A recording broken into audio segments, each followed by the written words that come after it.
What is ESG? Is it profitable?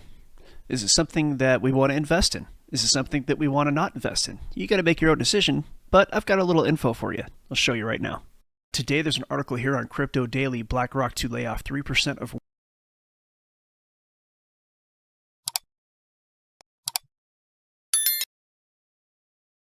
workforce amid push for Bitcoin spot ETFs.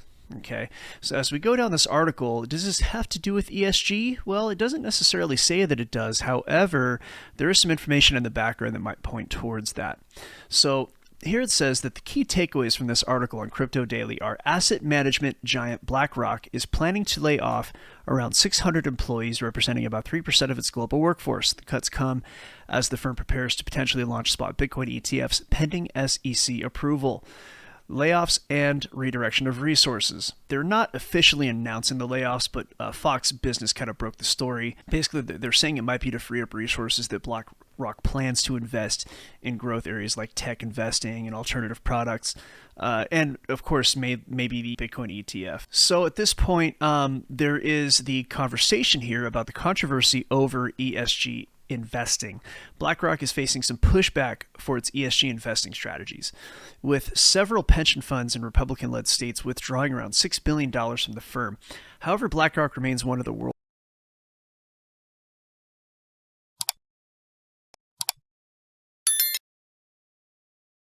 largest asset managers, with over $9 trillion assets under management of Q3 2023. Now, again, there is talk of these layoffs, maybe so that they can have a resource to go towards their ETF or the Bitcoin ETF. That might be more of what it's about. We really don't know why the layoff is happening. There are a lot of people who want to spin the story and say it's because their ESG investments are not going so well, right? I don't know if I'm going to buy that story or not. It's not for me to buy. I don't have any evidence to say that, although it is a possibility, certainly, right? They are right now actually under a lot of pressure because of ESG. And here's the problem. Look, ESG investments have done okay. There have been some companies that have not done well. The problem with investment in the last 5 years is that money has been incredibly cheap up until about a year and a half ago when the Federal Reserve decided to hike up the interest rates. And when that happened, look, if your product is not fundamentally feasible, right? But you have a lot of political friends, and let's just say money is really easy to get, then your company can be held up by money. You know, maybe your product cost $300,000 to create, and it's only worth $100,000, but because of financial games, basically your vehicle or your whatever your product is might be able to be sold, and then of course it gets subsidized by tax dollars or loans from banks, wherever that might be, so the company can stay alive. And basically they can kick the can down the road and say, oh, well, we're going to keep the company alive because it's doing good stuff. And, you know, this is a form of investment. And over time, these vehicles will become more cost effective to create. And we're saving the planet and all these things, right? So that all works fine when the interest rate is virtually zero, right? But when the Fed starts to hike the rates and you cannot cram money into these companies anymore, that's when you start to see a little bit of trouble. Now, if you look at some of the major companies, they seem to be doing fine.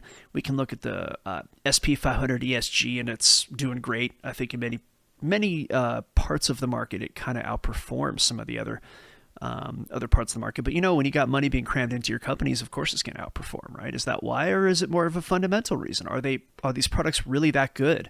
I've heard both sides of the story, and we'll get into that, whether or not these products are sustainable. You know, I certainly have questions, that's for sure. We got a little bit to talk about on that part of the subject, but I think what really matters is that we can see that a lot of people are tired of their money being forced into investments in which they don't believe. And so a lot of states are, again, as you read in the prior article, you can see that a lot of states have pulled out of BlackRock because of this ESG investment. And, you know, they've backpedaled. There are also... there's a subpoena here. So this article here is it says BlackRock State Street subpoenaed by U.S. House in ESG probe, right? So basically, this is by Markini Bryce over at investing.com. The U.S. House of Representatives Judiciary Committee said it had subpoenaed BlackRock and State Street for documents and communications related to its probe into whether or not environmental, social, and governance efforts violate antitrust laws. I'd be interested to know a little more detail about that. It kind of seems almost political from the right. I mean, is it really violating those laws, or is that just the weapon that they're using to put them under pressure? I'm sure a case can be made. It's how strong is that case, right? But it says here that the committee wrote to Blackrock and State Street on July 6 requesting documents, but response from both companies on the request has been inadequate, the committee said in a statement. Having already produced more than 7,700 documents and 91,000 pages, a subpoena was not necessary, but we understand this is the committee's practice and we will continue to cooperate, Blackrock said on Friday. State Street said, I'm sure something similar. We have cooperated, blah, blah, blah. Jim Jordan, House Judiciary Chairman Jim Jordan, had earlier also sent a subpoena to asset manager Vanguard. The company is committed to working constructively with lawmakers. I did read that properly. The company is committed to working constructively with lawmakers and has cooperated with the committee's request, including producing tens of thousands of pages of relevant documents to date, says Vanguard. And that's actually, this part of the story is broken by Bloomberg. Okay, and that was that last Friday? Actually, this is back in December, so weeks and weeks ago. So there is some pressure being put on these asset managers with regard to ESG investments. Of course, you have states that are backing out of the practice, and you have some other issues there. Now, this is the Fox story that actually broke the issue. Okay, so people close to BlackRock tell Fox Business that savings from the job cuts will be used to expand into growth businesses such as technology investing and investing in so-called alternative products as opposed to stocks and bonds. I think that's code for crypto. ESG, meanwhile, remains a big business with BlackRock's foreign customers, including large sovereign wealth funds in Europe and the Middle East. Mark Wiedemann, head of BlackRock's client businesses, speaking at a recent event sponsored by the news outlet Semaphore, called ESG a demand from clients with around $1 trillion in pure sustainable assets being managed.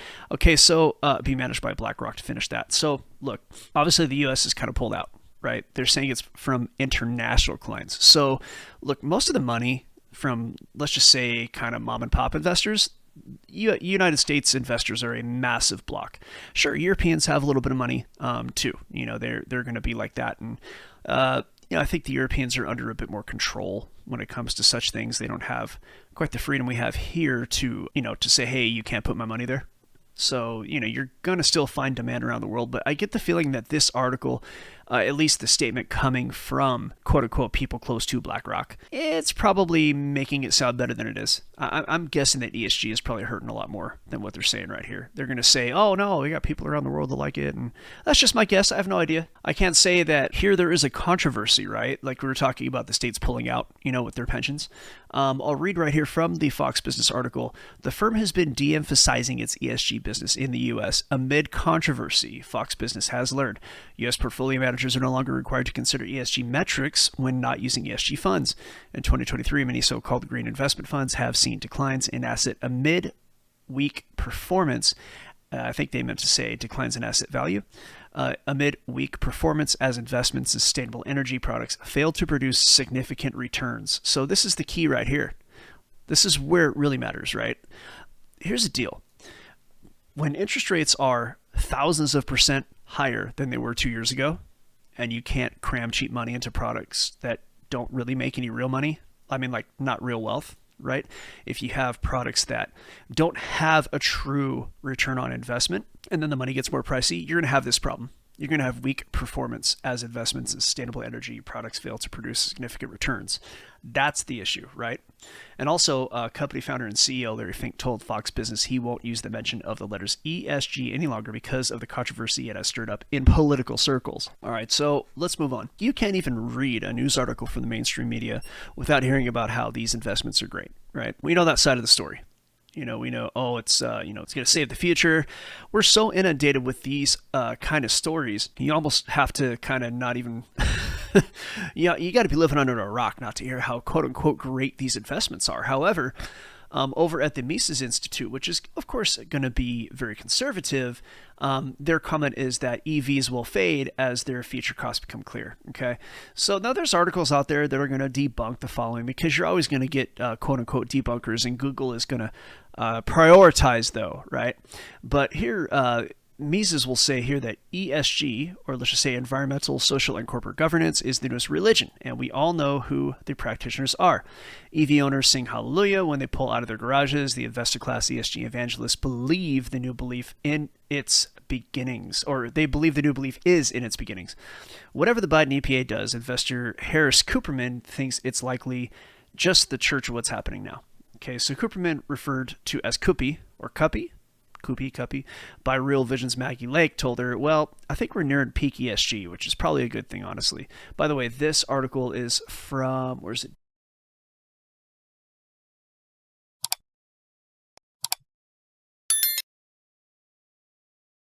April 2023. So this was a bit prognosticatory. This was ahead of its time. And it says here, and it's like religions kind of come, they peak, they die out. No one practices Roman religions anymore. I can name 3 of the gods, and I'm a Roman history major. Well, that's pretty bad. I can name more than 3 gods. Anyway, these things, they peak, they crest, and this little religion of ESG, it's been around for a while. It's peaked. Now there will be some diehard adherents, but I think that the vast majority of investors want to make money. Wow, imagine that. Investors wanted to make money. And it's great if they're doing something that has a social good, but most of them just want to save for their retirement. Okay. To all those fancy Teslas silently cutting you off in traffic, their drivers seem teeming with superiority, thinking that they are saving the planet. Koopy sees them going the way of T-Rex. Oh, the way of T-Rex. He says, no, I think EVs are going to be something you're going to go to a museum with my kids and be like, wow, that was an evolutionary dead end. And we always waste trillions of dollars on this. No, I think that there's no future for EV. Well, he takes a pretty hardcore look at it. I mean, he's an economist. He's, has the credentials. So I'm not, going to say he's wrong. I think that what he's talking about should be probably qualified. I think we're talking about EVs in their current state. They're not, look, all the energy that, like the electricity that goes into EVs right now is vastly coming from hydrocarbons, right? You take your Tesla to a station and you click in your little charger, and most of that energy is going to come from, like natural gas power plants or coal plants or, whatever it's going to be, right? So you're not, and not only that, when you take that power created at one of those plants and you send it over to an EV, you're also going to lose efficiency along those power lines, right? So you're actually losing energy. It's coming from hydrocarbons to begin with, and then a ton of hydrocarbons are created in the extraction of the strategic metals that are needed, to actually build the batteries, the lithium, the cobalt. There's just so much that goes into making these vehicles. They really are. I mean, you have to subsidize them in order for them to even be cost effective. That's why you have all these huge rebates and things like that. I mean, I heard at one point that Tesla didn't make a profit until several years into its existence, right? And that's because he was able to trade carbon credits. That's, Elon made his money on carbon credits for that first while. And I'm sure it could be looked at as an investment and so on and so forth. But in reality, I think EVs could be okay. I think they could make it, but they'd have to find a better way to get the energy, or they'd have to find a more efficient battery. I think the technology is just not quite there yet for EVs to really be actually saving and using less carbon. And here's what he says about it. He says, look, because the EV destroys energy. This is from Cuppy, once again, I believe. Yeah, Cuppy. Says you have this concept called eROI, which is the return on energy you put in. An EV, you put more energy in than you get out. And so as a result, it's just like a thermodynamic rule. It won't work unless you subsidize it. What's the reason for EVs? It's because it supposedly produces less carbon. But through the life cycle, the full life cycle of owning an EV, because there's so much carbon that has to go into the stupid thing, it doesn't use less carbon. You're better off having a gas guzzler. Yikes. Maybe EV owners are not as heroic as they believe. Cooperman says that without government subsidies, consumers will stick to internal combustion engine vehicles. In fact, even with the subsidies, most people like Cooperman will buy ICE vehicles. But there'll always be snobs. And he goes on to say, if you want to be a snob, be a snob. But he says that as these EVs age, the owners will see what happens to battery degradation with lithium-ion batteries.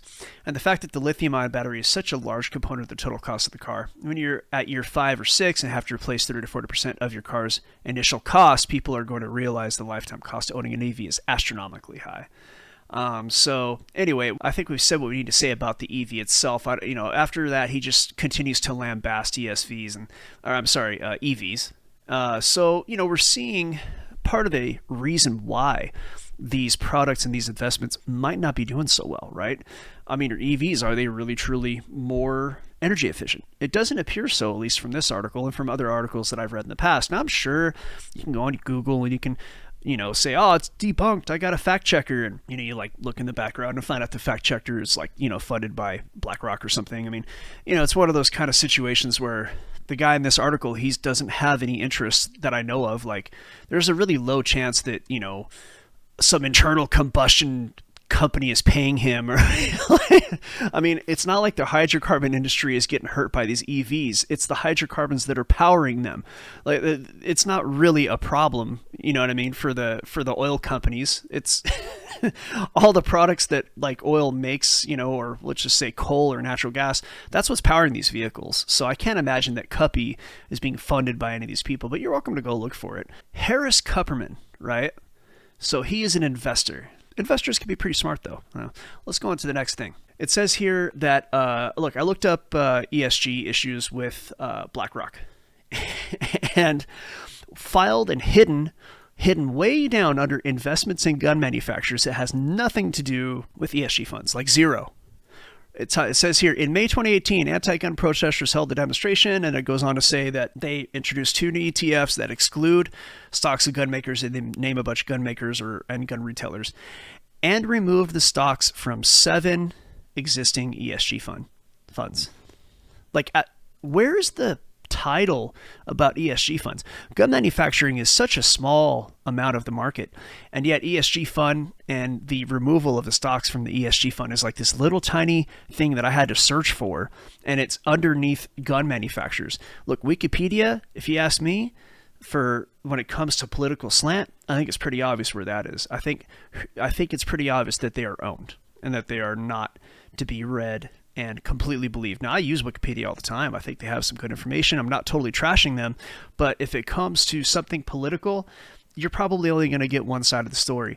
And, I think that can kind of have the same failings as when you have science having one side of the story. So, look, this is the end of the video. I think that what we require as modern investors especially is critical thinking. Because if you're sitting there thinking that ESG is great because like someone told you it's great, all this information I provided today, you're probably deaf to it, right? And you see, even on Wikipedia, admitting that BlackRock and other asset managers are pulling back. Of course, this article doesn't talk about other asset managers, but we know that from other articles. So it's really important, especially if you care about being profitable, to know which way the wind is blowing. And right now, the wind is blowing away from ESG, right? So keep that in mind. Now, I will make one, again, not investment advice prediction. If there are cuts to the interest rate, and those cuts are very big, if the interest rates start to approach zero again, I would expect these companies to start doing well, because I think you'll have powerful people who can cram money into them. Simple as that. If we see that again, if we see the printer turn on and the rates go down to zero, I think ESG might do well. And am I afraid to go ahead and take a long on one of these companies? No, I don't care. I'm here to make money. I'm not going to invest in some company that does like terrorism or something terrible like that. I don't mess with that. But something like this, why not? I don't think they're really hurting anything. Not really, And as a matter of fact, if they can develop a vehicle that uses less energy overall and it's legit and their technology could get better, I will be all for it. Not that I have necessarily believe in climate change or whatever. I'm not saying it's right or wrong. I'm a skeptic for sure. Very clearly, that's my side of things. I'm not trying to hide it, but I will say that there are other environmental problems with bringing oil and hydrocarbons out of the ground and burning them. It's not the cleanest process, and we have a sun, like a star that's really close to us, that's just like energy. We should be able to find a way to harness that. But this business of using these metals, lithium and cobalt and all that, and all the young children who are like losing limbs over it in Africa, like child labor, and it's just not something that I feel like I want to get behind, and I haven't invested in these companies just yet. Look, if they can find a way to mine these metals and these minerals without hurting kids, then I might be a little more interested. But at any rate, I think that alternative vehicles have a future. I'm actually really interested in the hydrogen market more than the EV market. But, that might be a conversation for another day. In the meantime, thanks for watching. I hope that this is informative. If anybody wants to see any charts with regards to this, I'd be happy to do some charts. Just ask me. You can ask me even on Twitter, one of the YouTubes. Come on over to YouTube. It's free. It's every Monday through Friday, every morning from 8:30 a.m. EST to 9 a.m. EST. And if you just come on to YouTube and ask questions, or on X, I think you can ask questions on X. I haven't quite figured out how to find the questions on there, and it's also really hard to watch two different sets of questions at once. But feel free to do it. I'd be happy to chart for you. Otherwise, come check us out, www.algofactory.tech, and we will catch you later. All right, thanks for stopping by. We hope you enjoyed the show. Come visit us over at our website. You see it on the screen right there. There's also YouTube, Twitter, aka X, TikTok, Rumble. You can zap that QR code or take you straight to the website. I am very active over on Twitter/X. Also, we are live. That's Monday through Friday, 8:30 a.m. EST, right up to 9 a.m. EST. Come stop by, talk to us on YouTube, ask us questions. We're happy to help you out for free. Hope to see you there.